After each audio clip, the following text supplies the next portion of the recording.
नमस्कार दोस्तों, स्वागत करते हैं आज के इस बहुत ही कमाल के लेक्चर सीरीज में। दोस्तों आज के इस लेक्चर सीरीज में हम सब बहुत ही इजी वे में जानेंगे कि फ्री कॉन्सेंट क्या है, इसके एसेंशियल एलिमेंट क्या है। इसी के साथ दोस्तों फ्री कॉन्सेंट को लेकर के एग्जाम में और भी बहुत टाइप के क्वेश्चन पुटअप होते हैं, जैसे कि फ्री कॉन्सेंट मतलब कि किस प्रकार से आप कह सकते हैं कि इस संविदा में फ्री कॉन्सेंट अवेलेबल है या संविदा फ्री कॉन्सेंट से हो करके की गई है। इस प्रकार की भी चीज़ें पूछी जाती हैं। बहुत सारे लोग अलग से भी पूछ लेते हैं, प्रपीड़न क्या होता है उसको एक्सप्लेन कीजिए, ठीक है, और उत्पीड़न क्या है, भूल क्या है, इस सबको अलग अलग प्रकार से भी पूछा जाता है।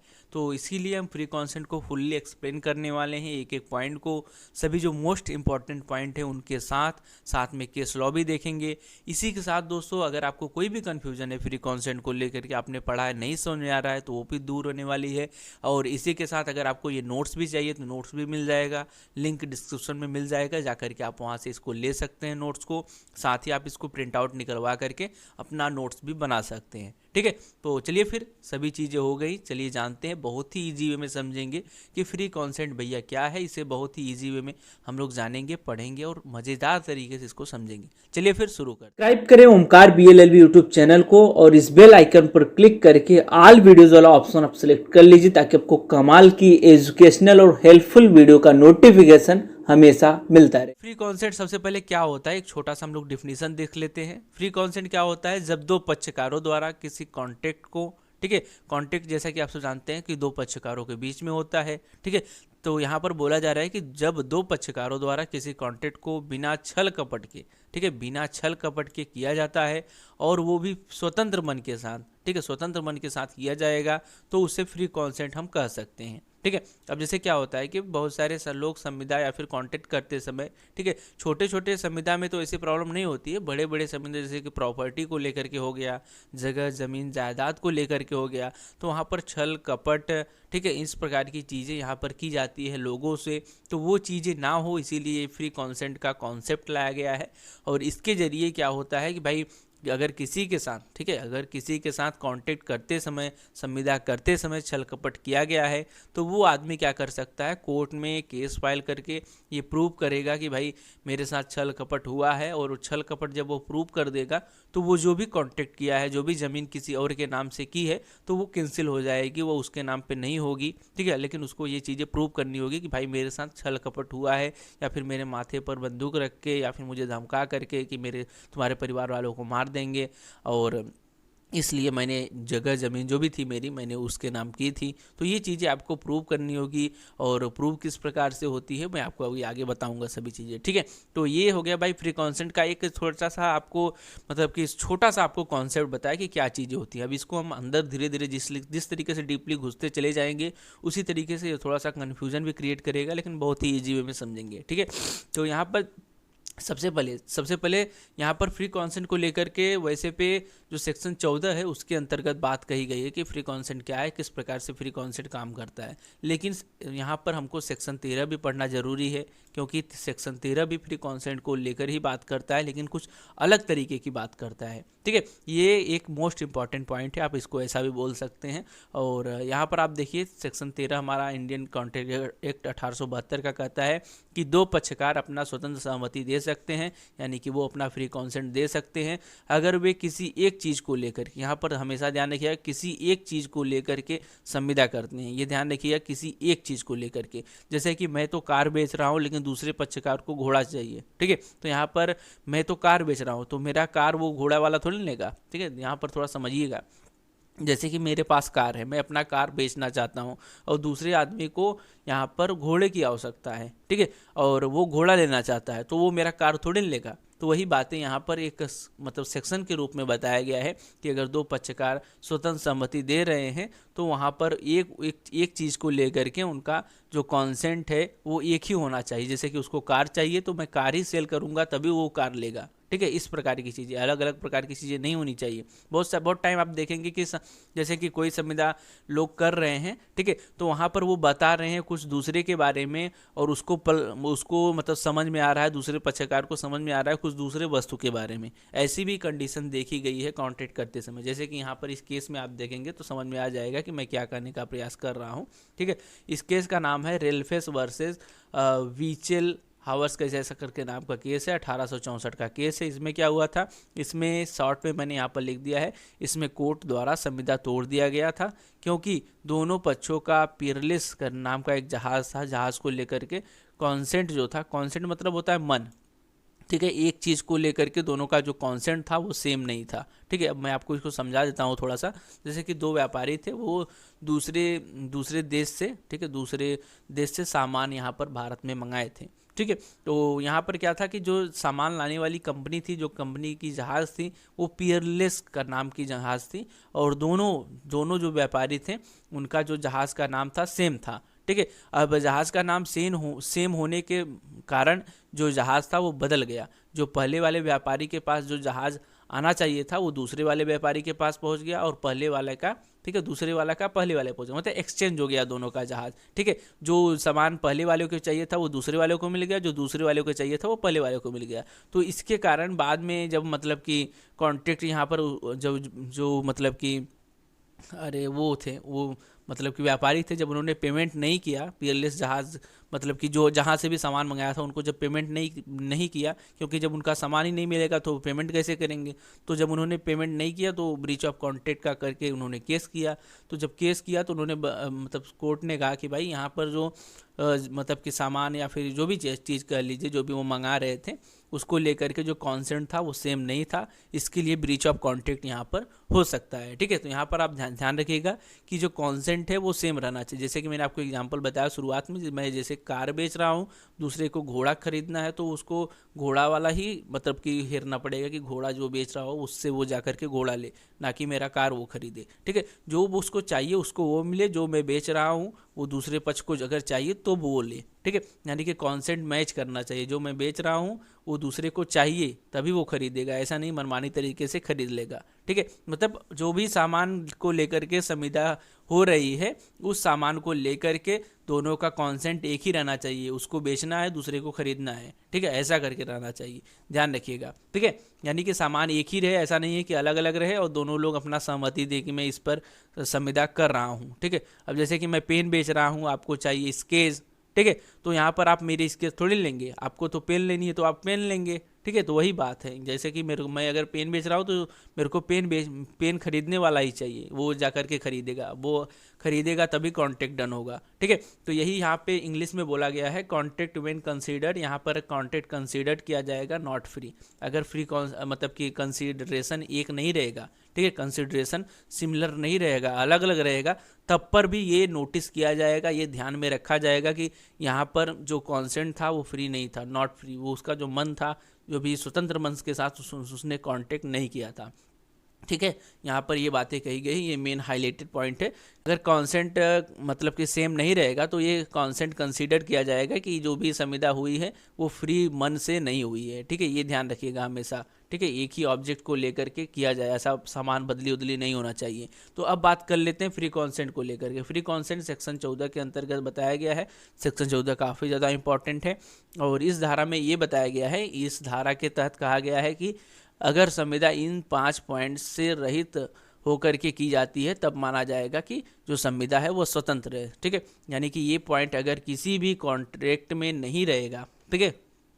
वैसे तो एक बात आपको बता दें कि अगर मैंने आपको बताया था जो एग्रीमेंट होता है वो अगर सेक्शन 10 को फिलअप करेगा, ठीक है, सेक्शन 10 में 3-4 पॉइंट थे, मैंने आपको बताया था 3-4 पॉइंट कौन कौन से थे, वो वहाँ पर आप वीडियो देख लीजिएगा, आपको समझ में आ जाएगा। सेक्शन 10 भी आप देख सकते हैं, 5 पॉइंट थे। ठीक है, जैसे कि कंसिडरेशन था, फ्री कॉन्सेंट था, ठीक है, लॉफुल ऑब्जेक्ट था, ठीक है, इस टाइप की चीज़ें थी। तो यहाँ पर जो फ्री कॉन्सेंट है वो भी इसी के अंतर्गत आता है। अब हम लोग फ्री कॉन्सेंट को पढ़ रहे हैं। ठीक है, तो अगर फ्री कॉन्सेंट में ये जो 5 पॉइंट है फ्री कॉन्सेंट के अंतर्गत है, ठीक है, एक बार फिर से समझिए। पहले एग्रीमेंट था, ठीक है, एग्रीमेंट अगर सेक्शन 10 को फिलअप करेगा तब जाकर क्या बनेगा, कॉन्ट्रैक्ट। ठीक है, तो एग्रीमेंट का जो सेक्शन 10 है इसी के अंतर्गत एक पॉइंट है फ्री कॉन्सेंट। फ्री कॉन्सेंट के अंतर्गत पॉइंट है 5। ठीक है, ये 5 पॉइंट है। ठीक है, एक बार अगर आपको नहीं समझ में आए तो एग्रीमेंट वर्सेस कॉन्ट्रैक्ट का वीडियो देखिएगा, उसके बाद में ये फ्री कॉन्सेंट वाला वीडियो देखिएगा तो बहुत ही इजीली आपको समझ आ जाएगा। ठीक है, तो फिर से एक बार मैं आपको रिपीट कर देता हूँ। सबसे पहले क्या है, एग्रीमेंट है। एग्रीमेंट अगर सेक्शन 10 को फिलअप करता है तो कॉन्ट्रैक्ट बनता है। तो वही जो सेक्शन 10 है उसके अंतर्गत 3-4 पॉइंट हैं। ठीक है, 3-4 पॉइंट के अंतर्गत एक पॉइंट आता है ये फ्री कॉन्सेंट। ठीक है। फ्री कॉन्सेंट के अंतर्गत 5 पॉइंट है। 5 पॉइंट कौन कौन से हैं? फर्स्ट है कोरिहंसन, जिसको बोलते हैं प्रपीड़न। प्रपीड़न को सेक्शन 15 के अंतर्गत यहाँ पर उसको इंडियन कॉन्ट्रैक्ट एक्ट 1872 में उसको परिभाषित किया गया है। और जो सेकंड है अनडू इन्फ्लुएंस, जिसको असम्यक असर बोलते हैं, जो कि सेक्शन 16 के अंतर्गत यहाँ पर बताया गया है इंडियन कॉन्ट्रैक्ट एक्ट में। और थर्ड है फ्रॉड। एक एक करके भी हम लोग इसको मतलब डिटेल में भी पढ़ेंगे, कोई दिक्कत नहीं है, आप डरिएगा नहीं कि ऐसा मैं जस्ट आपको बता दे रहा हूँ हो गया, ठीक है। और केस लॉ के साथ पढ़ेंगे, समझेंगे। थर्ड है फ्रॉड। फ्रॉड में कपट होता है, कपट 17 में बताया गया है इंडियन कॉन्ट्रैक्ट एक्ट के 1872 में। और जो फोर्थ है वो मिस रिप्रेजेंटेशन है, जिसको बोलते हैं दुरुपदेशन, ये सेक्शन 18 के अंतर्गत बताया गया है। और फिफ्थ है मिस्टेक। मिस्टेक को 20, 21, 22 के अंतर्गत बताया गया है। अब हम लोग थोड़ा सा डिटेल में इन सबको देख लेते हैं। ये 5 पॉइंट है, अगर यहाँ पर ध्यान रखिएगा, ये जो 5 पॉइंट है, अगर ठीक है, अगर फ्री कॉन्सेंट मतलब कोई भी मतलब एग्रीमेंट हो रहा है, ये अगर 5 पॉइंट फिलअप होंगे तभी कॉन्ट्रैक्ट बनेगा। और कभी कभी क्या होता है कि कॉन्ट्रैक्ट बन जाता है, लेकिन बाद में बोला जाता है, पक्षों द्वारा बोला जाता है कि मेरे साथ ये प्रपीड़न, असम्यक असर, कपट या फिर दुरुपदेशन या फिर मेरे से भूल हो करके ऐसी कॉन्ट्रैक्ट हो गई है। तो ऐसा अगर कोई आदमी बाद में कहता है संविदा डन होने के बाद, अब जैसे कि मान लीजिए कोई मतलब व्यक्ति दूसरे व्यक्ति, मान लीजिए कि एक राम है दूसरा श्याम है, राम क्या करता है, श्याम को अपनी प्रॉपर्टी बेच देता है, ठीक है। लेकिन फिर से राम बोलता है कि भाई मेरे साथ प्रपीड़न का प्रयोग करके ये प्रॉपर्टी ली गई है, ठीक है। तो ऐसा वो अगर बोलेगा तो उसके लिए उसको केस फाइल करना पड़ेगा। केस फाइल करेगा राम, उसके बाद में कोर्ट में उसको ये सिद्ध करना पड़ेगा कि मेरे साथ इन्होंने प्रपीड़न किया, ठीक है। और प्रपीड़न क्या होता है मैं आपको बताऊंगा। तो प्रपीड़न अगर वो सिद्ध कर देगा तो वो जो कॉन्ट्रैक्ट था बाद में वो कोर्ट द्वारा कैंसिल कर दिया जाएगा, यानी कि जो वो प्रॉपर्टी उन्होंने सेल आउट कर दी थी, बेच दी थी, वो कॉन्ट्रैक्ट कैंसिल हो जाएगा, यानी कि वो प्रॉपर्टी उसके नाम, श्याम के नाम नहीं जाएगी, ठीक है। तो बात कहने का ये अर्थ है कि अगर संविदा डन हो चुकी है, संविदा हो चुकी है, ठीक है, तो यहाँ पर संविदा होने के बाद भी आप कोरिहंसन या फिर असम्यक असर, कपट, दुरुपदेश, भूल, ये सब साबित करके कोर्ट के सामने अपनी संविदा तोड़ सकते हैं, ठीक है। फिर से ध्यान से सुनिए, अगर संविदा हो चुकी है तो अब आप बोलते हैं भाई मेरे साथ प्रपीड़न, असम्यक असर, ये सब का प्रयोग हुआ है, लेकिन आपको ये चीज़ें सिद्ध करनी होगी। ये सिद्ध करके भी आप वो जो भी कॉन्ट्रैक्ट डन हुआ है, हो चुका है, उसको आप ब्रीच कर सकते हैं, ठीक है। तो ये मैंने आपको फिर से बार बार एक बार बता दिया। अब मेरे को नहीं लगता कोई दिक्कत होनी चाहिए।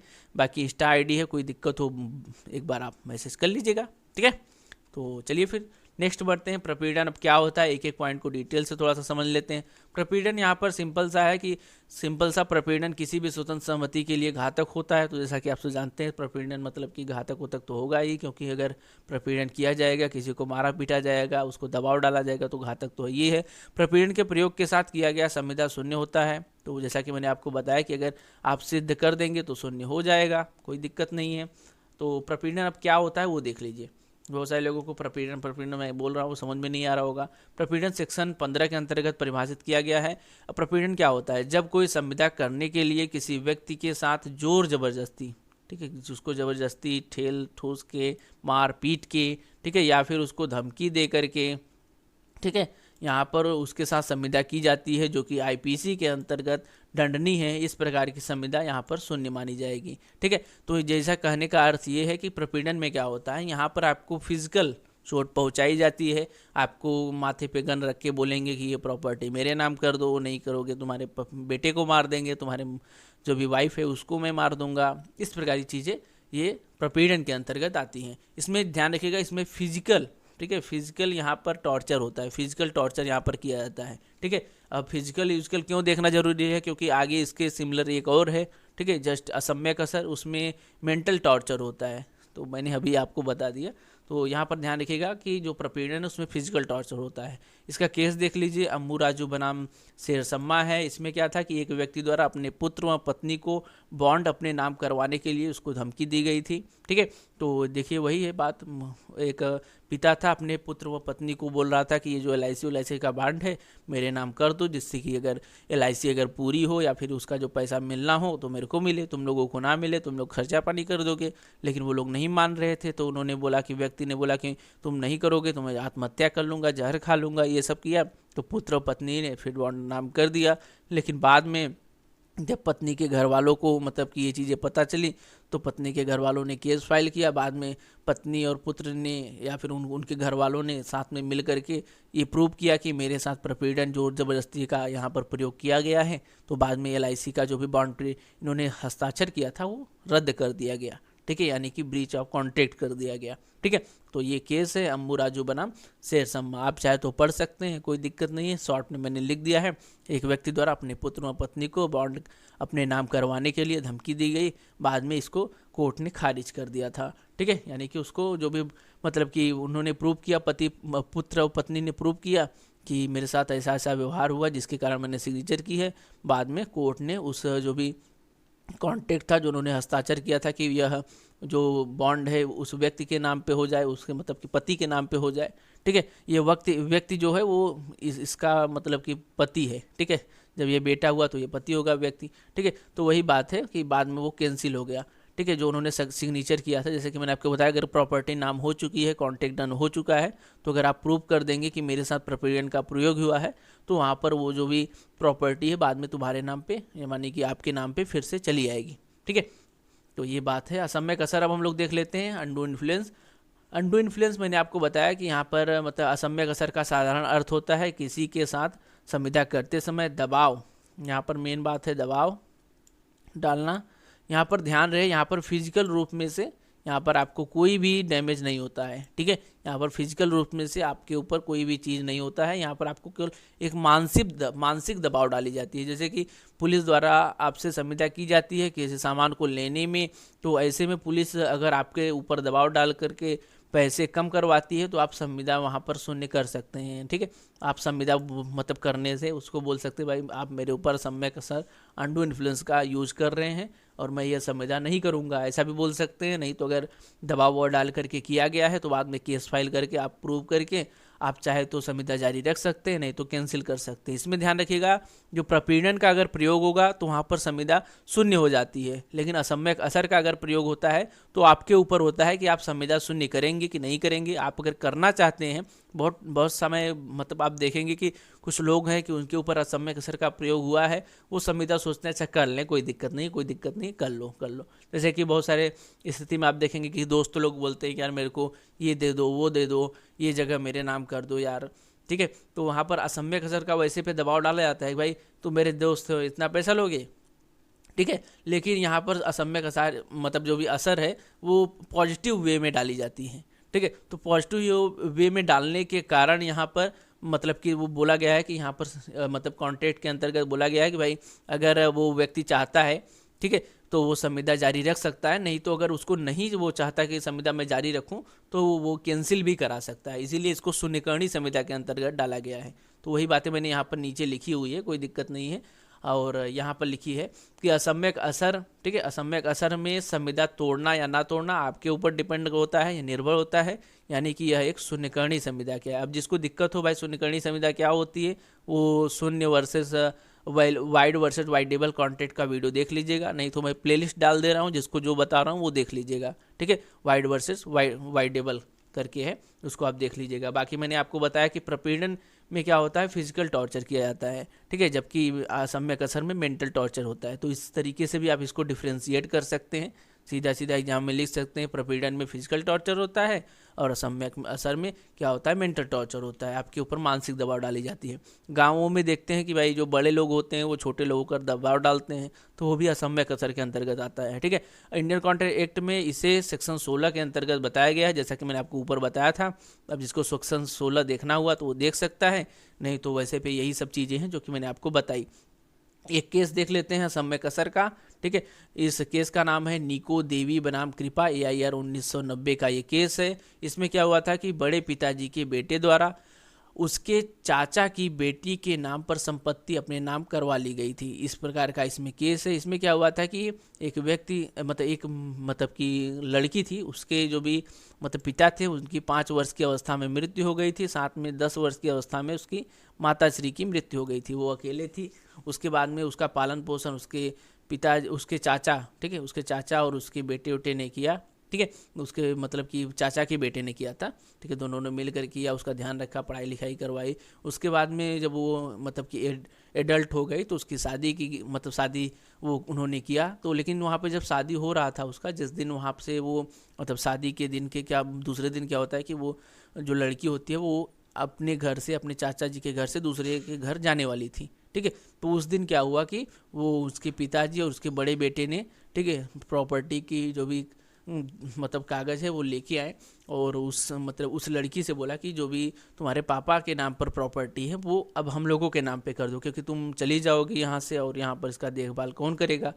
तो वो भी लड़की आसान तरीके से मतलब कि अब उन्होंने पालन पोषण किया था, सब कुछ किया था, तो उनको ही पापा मानती थी। तो फिर उन्होंने, उस लड़की ने प्रॉपर्टी वहाँ पे नाम कर दी। लेकिन जब वो गई अपने घर तो वहाँ पर उसके पति और उनके घर वालों ने सोचा कि इसके पापा के नाम पे प्रॉपर्टी हम लोगों को मिले, इनके चाचा उचा को क्यों मिलेगा, ठीक है।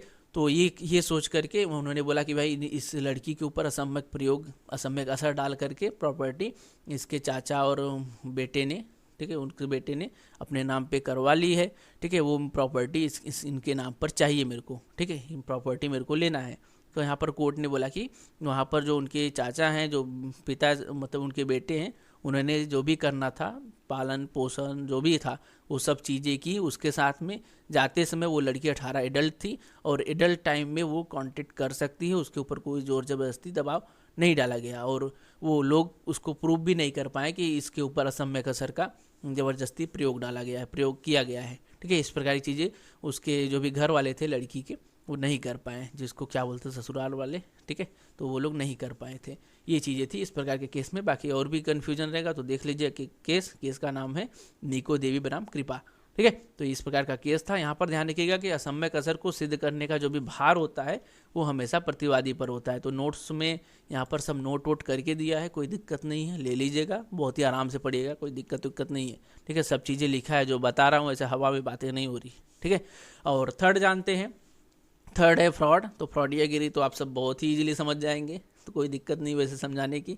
तो फ्रॉड क्या होता है, यदि किसी व्यक्ति के साथ संविदा, कपट, छल, धोखा इत्यादि, ठीक है, ये धोखा इत्यादि के साथ रहकर किया जाता है तो कपट सिद्ध होने के बाद संविदा शून्य हो जाती है। वही बातें हैं कि अगर कोई व्यक्ति आपके साथ संविदा, कपट, छल, धोखा से करता है और संविदा होने के बाद भी आप केस वेस फाइल करके अगर सिद्ध कर देते हैं भाई मेरे साथ कपट हुआ है, तो संविदा शून्य हो जाएगी, संविदा ब्रीच हो जाएगी, ठीक है। तो ये बातें हैं कपट में, ठीक है। अकॉर्डिंग टू सेक्शन 13 के अंतर्गत क्या कहा गया है वो देख लीजिए। सेक्शन 13 के अंतर्गत फ्रॉड की परिभाषा दी गई है। यहाँ पर बोला गया है कि मिथ्या कथन जिसका सत्य होने के रूप में सुझाव किया गया है कपट होता है। ये ध्यान रखिएगा, मिथ्या कथन। यहाँ पर एक बात आप हमेशा नोटिस करिएगा कि जो भी सेक्शन कहता है वो थोड़ा सा बहुत ही एक सटीक वर्डिंग बोलता है। यहाँ पर ध्यान रखिए, मिथ्या कथन यानी कि गलत कथन जिसका सत्य होने के रूप में सुझाव किया गया है, ठीक है। इस प्रकार की चीज़ें कपट होगी, यानी कि कोई गलत चीज़, गलत कथन जिसका बोला गया है कि ये सत्य है, ये चीज़ें मतलब ठीक ठाक है, कोई दिक्कत नहीं है, इस प्रकार की चीज़ें बोला जा रहा है कपट है। कपट का मूलतम गुण होता है कि उसमें किसी तत्व को छिपाया जाता है। ये ध्यान रखिएगा, कपट का एक उसमें मेन नेचर होता है कि उसमें किसी न किसी चीज़ को यहाँ पर छिपाया जाता है। देखिए कितना बहुत ही अजीब, मतलब कि बहुत ही सटीक ढंग से सेक्शन 13 बताता है कपट के बारे में, ठीक है। तो कपट में यहाँ पर कोई ना कोई एक गलत तथ्य, ठीक है, गलत तथ्य यहाँ पर छिपाया जाता है, यहाँ पर बोला गया है सेक्शन 13 के अंतर्गत। एक केस देख लीजिए, आपको समझ में आ जाएगा क्या चीज़ें हैं। वैसे पे कपट उपट तो आपको पता ही है, ठीक है। किरण बाला बनाम भैरव प्रसाद का करके नाम का केस है। यहाँ पर क्या हुआ था कि अनसाउंड माइंड किरण को छुपा करके शादी भैरव प्रसाद के साथ कर दी गई थी, ठीक है। इसमें क्या था कि एक किरण थी जो कि मतलब कि अनसाउंड माइंड किरण को छुपा करके शादी भैरव प्रसाद से, मतलब कि इस किरण क्या थी, थोड़ा सा कभी कभी क्या हो जाती थी, उसका मेंटल कंडीशन ठीक नहीं होता था, मतलब कि एक पागल जैसी स्थिति हो जाती थी कभी कभी, और कभी कभी ठीक रहती थी। तो वो जब जिस अवस्था में ठीक थी उस अवस्था में उसको छुपा करके भैरव नाम के व्यक्ति के साथ उसकी शादी कर दी गई। तो यहाँ पर ये चीज़ें तो गलत है। अगर कोई लड़की अनसाउंड माइंड है तो आप उसके पक्षकार जो भी जिसके साथ शादी हो रहा है उसके घर वालों को बताएं भाई ये थोड़ा सा कभी कभी ऐसा हो जाती है, ठीक है, कभी बीमार हो जाती है, तो इस बार चीज़ें आप बताएं, ठीक है, छुपा करके शादी कर दी गई। बाद में भैरव प्रसाद ने प्रूव किया कि ये लड़की ऐसा है, ऐसी ऐसी चीज़ें हैं और इन्होंने मेरे से ऐसा मतलब कि कपट करके ये शादी की है, मतलब की गई है। तो यहाँ पर ये चीज़ें कपट के अंतर्गत आएगी, क्योंकि किरण अनसाउंड माइंड थी, वो कभी कभी उसका मेंटल कंडीशन ठीक नहीं रहता था। अब भैरव प्रसाद यहाँ पर लेकर के उसको परेशान हो गए भाई। अब वहाँ पे दौड़े, क्या हुआ कैसे हुआ, वो दिक्कत होगी ना उसको भैरव प्रसाद को, क्योंकि उसकी पत्नी है। तो वही इसमें बात थी। बाद में कोर्ट में उन्होंने प्रूव किया कि ये अनसाउंड माइंड है और इन्होंने मेरे से छुपा के शादी की है। बाद में ब्रीच ऑफ कॉन्ट्रैक्ट हो गया। ठीक है, वैसे आप केस देख लीजिएगा एक बार, मैं आपको बस जस्ट ओवरव्यू दे रहा हूँ। ठीक है, क्योंकि टॉपिक थोड़ा सा लंबा है। ठीक है, नेक्स्ट चलते हैं, कपट के आवश्यक तत्व क्या होते हैं। बहुत सारे लोग कपट को यहाँ पर डिफाइन नहीं कर पाते हैं। कपट वैसे पे सरल टॉपिक है, लेकिन डिफाइन करना उतना ही हार्ड है। इसके लिए आवश्यक तत्व देख लीजिए। आवश्यक तत्व में फर्स्ट है, सुझाव या कथन सत्य नहीं होना चाहिए। फर्स्ट रहेगा कि सुझाव जो भी दिया जाएगा, कथन जो भी बोला जाएगा, वो सत्य नहीं होना चाहिए। सेकंड है, तथ्य का उसे वास्तविक ज्ञान था पर उसने छुपाया है या फिर छुपाया गया है, इस प्रकार की चीज़ें होंगी। जैसे कोई कार बेच रहा है, उसको पता है कि इसके अंतर्गत इंजन नहीं है, फिर भी वो दूसरे को बता रहा है भाई इसमें इंजन है, सब ले लो, फर्स्ट क्लास है, तो वो चीज़ें हैं। थर्ड है, पूरा न करने की आशा से दिया गया कोई वचन, ये भी कपट के अंतर्गत आएगा। जैसे कि कोई बोलता है कि भाई मतलब कि तुम ये कार ले लो, मैं इंजन डलवा दूंगा, ठीक है, कोई दिक्कत नहीं है, मेरा भाई है, मेरा दोस्त है, वो डाल देगा, फ्री में डाल देगा, मैं पैसा दे दिया हूँ, डाल देगा। ठीक है, तो यहाँ पर उसको डलवाना नहीं है। ठीक है, उसका आशा ये नहीं है कि मैं इंजन डलवाऊंगा, इस प्रकार की चीज़ें। लेकिन वो ऐसा अगर वचन देता है तब पर भी वो कपट के अंतर्गत आएगा। ठीक है, कोई ऐसा कार्य जिसे विधि ने कपटपूर्वक घोषित की है। ठीक है, तो कोई ऐसा कार्य जिसको लॉ ने बोला है भाई ये कपटी है, ये जैसे कोई वैसे व्यक्ति भी होते हैं जो कपटी होते हैं, विधि बताती है, कानून बोलती है, उसमें जेल वेल में देखेंगे, पुलिस थाने में भी उनका पोस्टर वोस्टर लगा होता है। ऐसे लोगों के साथ भी संविदा नहीं की जानी चाहिए, कपट के अंतर्गत आते हैं। और साथ में विधि में भी, विधि मतलब कि कानून में भी ऐसा करना कपट है। 420 ये है, आप आईपीसी पढ़ेंगे तो उसमें बताया गया है कि 420 क्या क्या है, किस प्रकार से लोग 420 करते हैं और क्या करने पर किस प्रकार के मतलब कि दोष, मतलब किस प्रकार का 420 करने पर क्या सजा है। तो आईपीसी में वो सब चीज़ें हैं। तो ये सब ध्यान रखिएगा कि अगर ये तत्व हैं तो माना जाएगा कि आपके साथ कपट किया गया है। ये कपट के आवश्यक तत्व हैं। ठीक है, कोई दिक्कत हमको नहीं लगता, कोई दिक्कत है, बहुत ही सरल है और ऐसा कोई दिक्कत नहीं है। अब यहाँ पर एक बात आता है, ठीक है, एक बात यहाँ पर मोस्ट आता है, कभी कभी एग्जाम में भी पूछा जाता है, भाई क्या मौन रहना भी एक कपट है। ठीक है, बहुत सारे लोग पूछते हैं और सर लोग भी पूछ लेते हैं कभी कभी, बच्चों बताओ क्या मौन रहना कपट है या फिर नहीं है। ठीक है, तो यहाँ पर ध्यान रखिएगा कि जब बोलना या फिर बताना आपका कर्तव्य है तो मौन बने रहना कपट की श्रेणी में आएगा। ये ध्यान रखिएगा हमेशा, जब बोलना या फिर बताना आपका कर्तव्य है, यानी कि जब कोई भी चीज़ है, जैसे कि मैंने आपको बताया कि भाई गाड़ी में अगर इंजन नहीं है तो आपको उस दूसरे पार्टनर को जो भी खरीदने आए उसको बताना चाहिए भाई इसमें इंजन नहीं है। ठीक है, आपको यहाँ पर बताना कर्तव्य है। तो यहाँ पर अगर आप छुपाएंगे तो ये कपट की श्रेणी में आएगा। ये ध्यान रखिएगा हमेशा, जब बोलना या फिर बताना आपका कर्तव्य है तो मौन बने रहना कपट की श्रेणी में हमेशा आएगा। ये हमेशा ध्यान रखिएगा। ठीक है, फिर बार बार रिपीट इसलिए कर रहा हूँ क्योंकि आपको इसको ध्यान रखना है, बहुत ही ज़्यादा इंपॉर्टेंट पॉइंट है। ठीक है, अब जैसे कि अगर बड़े भाई द्वारा अपने छोटे भाई को घोड़ा बेचा जा रहा है तो यह उसका यह कर्तव्य है कि घोड़े की कमियों को अपने छोटे भाई को बताए। तो बहुत ही सिंपल सा एग्जांपल है। ठीक है, अगर बड़ा भाई अपने छोटे भाई को घोड़ा बेच रहा है तो वो बताए कि भाई इस घोड़े में ये कमियां हैं, बैठोगे तो पलट देगा, सही से नहीं बैठोगे, इसका ये धागा नहीं पकड़ोगे, ऐसा कर देगा, वैसा कर देगा, वो सब चीज़ें उसको बताना चाहिए। इसका पैर में है, इसका पैर में दिक्कत है, वो सब चीज़ें जो भी है उसको बताना यहाँ पर उसका फ़र्ज़ है। जो भी मतलब होता नहीं है कि जो भी दूसरा पार्टनर कोई सामान लेने जा रहा है तो जिसका वो सामान है उसको बताए कि भाई ये चीज़ें हैं, वो चीज़ें हैं, वो सब बताना उस व्यक्ति का कर्तव्य होता है। ऐसा नहीं है कि बस जा करके उसका मुंह बना कर वहाँ पर खड़ा रहे, कुछ बताए नहीं, आप देख लो भैया जो भी है ऐसा है। ठीक है, तो यहाँ पर मौन आप अगर रहेंगे तब फिर भी कपट की श्रेणी में आता है, लेकिन यहाँ पर बताना कर्तव्य भी होना चाहिए। ये पॉइंट हमेशा ध्यान रखिएगा। नेक्स्ट चलते हैं मिसरिप्रेजेंटेशन यानी कि दुर्व्यापदेशन। दुर्व्यापदेशन क्या होता है? दुरुपदेशन व कपट में कुछ हद तक समानता होती है। जैसे कि आपने देखा, जो फर्स्ट हम लोगों ने देखा था प्रपीड़न, प्रपीड़न के बाद असम्यक असर, उन दोनों में थोड़ा थोड़ा समानता था। उसमें फिजिकल डैमेज था प्रपीड़न वाले में, सेकंड वाले में क्या था, जो उसमें मेंटल, ठीक है, मेंटल था, मेंटल टॉर्चर था।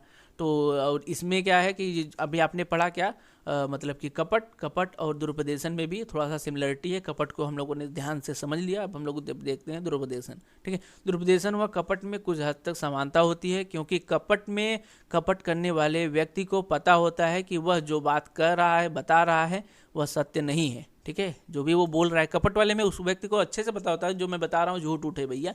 लेकिन यहाँ पे दुरुपदेशन में क्या होता है, जबकि दुरुपदेशन में कपट करने वाले व्यक्ति को ही नहीं पता होता है कि जो बात बता रहा है वह सत्य है या फिर वास्तविक है। ठीक है, तो यहाँ पर बात कहने का ये अर्थ है, कपट वाले में ज्ञान होता है उस व्यक्ति को कि भाई इस गाड़ी में इंजन नहीं है, लेकिन दुरुपदेशन में उसको नहीं पता होता है कि भाई इस गाड़ी में इंजन था कि नहीं था। जैसे कि ब्रोकर लोग नहीं होते हैं, तो ब्रोकर वाले लोगों को भी बोला, मतलब कि जिसका भी सामान है, ब्रोकर क्या करते हैं, दूसरे का सामान बिकवाते हैं, तो दूसरा जिसका भी सामान है वो बताता ही नहीं है ब्रोकर को कि इसमें से ये कमियां हैं। बाद में ब्रोकर उस सामान को दूसरे व्यक्ति को उसका अच्छाई बता करके लेके आता है, लेकिन बाद में जब उसको पता चलता है कि भाई इसमें तो ये चीज़ है नहीं, जब दूसरा आदमी लेके जाएगा तो ब्रोकर को ही बताएगा ना, ब्रोकर का बीच का काम होता है। तो यहाँ पर वो ब्रोकर बोलता है भाई मेरे को तो खुद ही नहीं पता था, तुमको क्या बताऊँ। तो ये आता है दुरुपदेशन के अंतर्गत। ठीक है, यहाँ पर सेक्शन 18 के अंतर्गत इसको डिफाइन किया गया है। सेक्शन 18 क्या कहता है, थोड़ा सा देख लीजिए। किसी भी सहमति के स्वतंत्र सहमति होने के लिए उसमें दुरुपदेशन नहीं होना चाहिए। यह ध्यान रखिएगा, दुरुपदेशन नहीं होना चाहिए। यह सुझाव मात्र के रूप में नहीं होना चाहिए। इन्हें उन परिस्थितियों के अधीन होना चाहिए जहां बोलने का कर्तव्य हो, यानी कि उस व्यक्ति को बोलना पड़ेगा। जैसे कि जिसका भी सामान है, जिसको ब्रोकर सेल आउट करवा रहा है, सबसे पहले जिसका भी सामान है उसको जो भी जानकारी है वो ब्रोकर को देनी चाहिए। सभी जो जानकारी है, कमियां, पॉजिटिव निगेटिव जो भी पॉइंट है, उसको ब्रोकर को बताना चाहिए। साथ ही ब्रोकर को भी जो भी पॉजिटिव निगेटिव पॉइंट है वो दूसरे पक्षकार को जो भी लेने आ रहा है वो उसको बताएगा। ठीक है, इस प्रकार की चीज़ें कानून हमारा बोलता है। ठीक है, बाकी रही बात जो कि वो पता नहीं, लेकिन कानून हमारा इस प्रकार की चीज़ें बोलता है। नेक्स्ट है भूल। इसको अगर कोई दिक्कत हो तो आप समझ लीजिएगा। कोई दिक्कत वैसे पे मेरे को नहीं होना चाहिए। दुरुपदेशन में क्या होता है, उस ब्रोकर को ही नहीं पता होता है कि इसमें कोई दिक्कत है, फॉल्ट है। लेकिन अगर यहाँ पर हमारा कानून बोलता है कि अगर दुरुपदेशन के साथ कोई भी संहिता की गई है तो वो शून्य हो जाएगी, लेकिन आपको दुरुपदेशन सिद्ध करना होगा। ये भी ध्यान रखने होगा, कोर्ट में आपको ये सिद्ध करना होगा कि भाई मेरे साथ दुरुपदेशन का यहाँ पर प्रयोग किया गया है। सेक्शन 18 के अंतर्गत ये बातें कही गई है। ठीक है, और बाकी इस पर थोड़ा सा केस नहीं मिल रहा था तो मैंने केस इसके अंतर्गत नहीं लिया। जो हमारा नेक्स्ट टॉपिक है वो है भूल। 5वां टॉपिक है भूल, और भूल को हम लोग बोलते हैं मिस्टेक। और जैसा कि मैंने आपको बताया था कि भूल 2 प्रकार के होते हैं, ये मैंने बताया था आपको टॉड की वीडियो में। और टॉड किसने किसने पढ़ी है एक बार कमेंट करके बताएं। पढ़ी है जिसने तो वो लिखिए हाँ मैं पढ़ा हूँ, और नहीं पढ़ी है तो वो लिखिए मैं नहीं पढ़ा हूँ टॉड। ठीक है, टॉड की भी प्लेलिस्ट है, एक बार चेक कर लीजिएगा, लिंक डाल दिया हूँ डिस्क्रिप्शन में। बाकी पढ़ाए भूल की नहीं पढ़ाए वो थोड़ा सा मेरे को बताइए, ताकि मेरे को भी पता चले आप लोग पढ़ रहे हैं कि नहीं पढ़ रहे हैं। ठीक है, तो भूल देखिए 2 प्रकार का होता है, मैंने आपको बताया था। फर्स्ट है तथ्य की भूल, सेकेंड है विधि के संबंध में भूल। वैसे पे दोनों ये भूल क्षम्य नहीं होते। यहाँ पर मेन यहाँ पर पॉइंट ये है कि एक बोला जाता है क्षम्य, दूसरा बोला जाता है क्षम्य नहीं है। अब वैसे पे दोनों क्षम्य नहीं है, लेकिन कुछ समय जो तथ्य के संबंध में भूल है वो क्षम्य कर दी जाती है। जैसे कि आप फर्स्ट टाइम में स्टेटमेंट देते हैं कि एक अपराधी 10 बजे के करीब में आया और राम का उसने मर्डर किया और चला गया। बाद में सेकेंड टाइम जब आप कोर्ट में गए तो आपने बोला कि वो आदमी जो भी था वो 10:15 के करीब आया था और उसने फिर राम का कत्ल किया। तो यहाँ पर आपने फर्स्ट टाइम के स्टेटमेंट में 10 बोला था और सेकंड टाइम के स्टेटमेंट में यहाँ पर 10:15 बोल रहे हैं। तो ये एक तथ्य के संबंध में भूल है, और तथ्य के संबंध में भूल थोड़ा सा उसको क्षम्य कर दिया जाता है, वो क्षम्येबल है, यानी कि वो माफ़ किया जाता है। इसको बताया गया है इंडियन कॉन्ट्रैक्ट एक्ट 1872 के सेक्शन 20 के अंतर्गत। लेकिन विधि के जो भी संबंध में भूल है वो क्षम्य नहीं है। जैसे कि बहुत सारे लोग होते हैं वो हेलमेट नहीं लगाते हैं और बोलते हैं मेरे पापा किधर, चाचा किधर, दोस्त किधर, हेलमेट छूट गया है, टूट गया है, ये हो गया है, फलाना हो गया है, ये सब बताते हैं, तो वो सब क्षम्य नहीं होगा, आपका चालान वालान कटेगा। इसी प्रकार से इंश्योरेंस को लेकर के हो गया, कोई भी जो भी लॉ बना हुआ है अगर आप उस संबंध में भूल करते हैं तो वो क्षम्य नहीं होगा।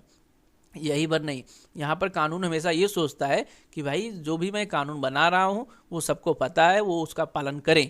ठीक है, ऐसा नहीं है कि बहुत सारे लोग बोले भैया मेरे को पता ही नहीं था हेलमेट ना लगाने पे 2000 रुपये का चालान कट गया, मतलब कटता है, मेरे को पता ही नहीं था। तो ऐसा आपको फिर छोड़ा नहीं जाएगा। वो बोलेंगे कि भैया अच्छा ठीक है अगली बार से लगा के आएंगे, इस बार छोड़ दो, तो वो क्षम्य नहीं होगा, आपका चालान कटेगा। ठीक है, इस प्रकार की चीज़ें हैं, आप लोगों को पता होगा भूल क्या है। भूल को मैंने बताया था, और यहाँ पर मैंने आपको बताया कि वैसे पे दोनों यहाँ पर क्षम्य नहीं है। संविदा में भूल, इसको थोड़ा सा डिटेल में यहाँ पर जब आप पढ़ेंगे तब आपको समझ आएगा। अकॉर्डिंग टू सेक्शन 20 भारतीय संविधान के अधिनियम की जो भी धारा है 20 के अंतर्गत तथ्य के संबंध में भूल भी यहाँ पर क्षम्य नहीं है, लेकिन अपवाद के अंतर्गत यह भूल है। कब? अगर भूल उभय धर्मी है तो क्षम्य होगा। उभय धर्मी जैसा कि मैंने आपको बताया था, पहले बार में आपने बताया कि 10 बजे, सेकेंड टाइम 10:15 बजे, उसी टाइप का कुछ है तो यहाँ पर वो क्षम्य हो जाता है, ठीक है। लेकिन आप बताएंगे कि वो 10 बजे आया था, दूसरे टाइम आप बता रहे हैं कि वो शाम को आया था, तब वो क्षम्य नहीं होगा, ठीक है। ये भी फैक्चुअल है, फैक्ट ऐसे नहीं है कि मजाक जब भी जो भी बस चाहे बोल दो।